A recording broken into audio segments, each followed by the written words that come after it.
Let's address the big question. Can you change your Chase credit card due date?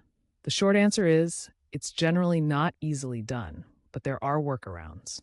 Chase typically assigns fixed due dates based on when you opened your account, often around the 25th of the month, although variations like the 15th or the last day of the month exist. Officially, Chase's policy doesn't allow for simple due date changes. However, there are some strategies you can use to manage your payment schedule effectively. While a permanent change to your due date is rare, understanding the full picture is key.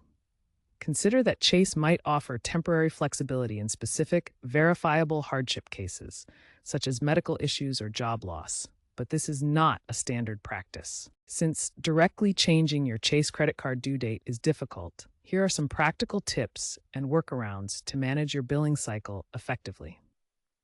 First, fully understanding your current billing cycle is critical. It's the 25-day period when your transactions are tracked. While you can't easily alter your due date, using Chase's digital tools helps. Chase's mobile app allows you to view and simulate billing cycle adjustments for planning purposes, even if actual changes are restricted. Pay your balance in full each month before the due date to avoid interest. Set reminders to avoid late payments, which can incur fees, typically $39 or 3% of the minimum payment, whichever is greater, and potentially increase your interest rates. Some users employ pay over time options or even BNPL services integrated with Chase cards to effectively extend their payment schedules without changing the formal due date. Another option is to pay ahead by making partial payments mid-cycle to better align with your income.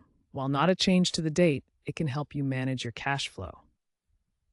Remember to always pay the minimum amount due to avoid late fees and negative impacts on your credit score.